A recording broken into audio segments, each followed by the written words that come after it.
എൻ്റെ നാട് നാദാപുരം. ഞാൻ അമൽനാട് DK വളയം PO ചൊവ്വറ്റ. അപ്പോൾ ഇത് നാദാപുരത്തെ ഉൾനാടൻ പ്രദേശമായ വിലങ്ങാട് ആണ്.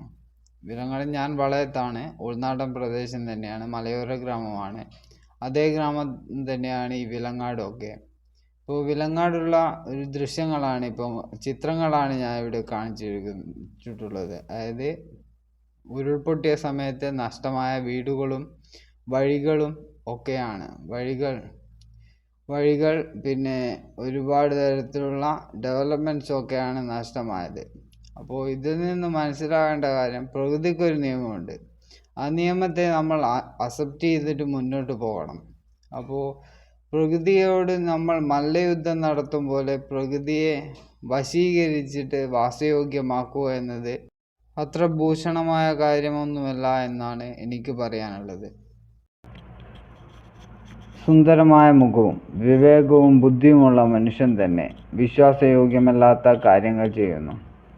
അപ്പോൾ വന്യമായ പ്രകൃതിയോട് നാം ക്രൂരത കാട്ടുമ്പോൾ ആ പ്രകൃതി തിരിച്ചും ക്രൂരത ചെയ്യുന്നതിൽ എന്ത്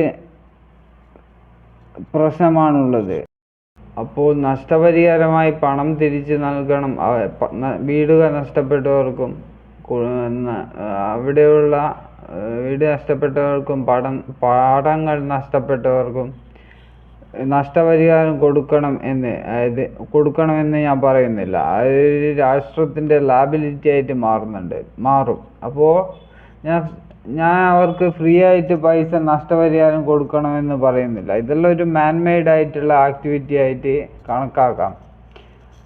അപ്പോൾ അവരെ സഹായിക്കാൻ എന്നോണം ഒരു ഗവൺമെൻറ്റിന് ഒരു സ്കീമുകൾ, എന്തെങ്കിലും ഒരു സൗജന്യം എന്നല്ല, എന്തെങ്കിലും ഒരു സഹായത്തിലുള്ള ഒരു സ്കീമുകൾ നൽകി അവരെ എൻറിച്ച് ചെയ്യുന്ന ഒരു, അതായത് എൻറിച്ച് എന്ന് പറയുന്നില്ല, ഞാൻ വെറും മലയാളം അല്ലേ, ഞാൻ നാടനാണ്. അപ്പോൾ അവരുടെ ജീവിതം കൂടുതൽ ഡെവലപ്ഡ് ആയിട്ട് മാറ്റുന്നതിന് വേണ്ടിയുള്ള എന്തെങ്കിലും സ്കീമുകൾ ഗവൺമെൻറ്, അതായത് കേന്ദ്ര സർക്കാരോ സംസ്ഥാന സർക്കാരോ എന്തെങ്കിലും ഒരു പുതിയ സ്കീമുകൾ ഉണ്ടാക്കി കൊടുക്കുക എന്നാണ് എനിക്ക് പറയാനുള്ളത്.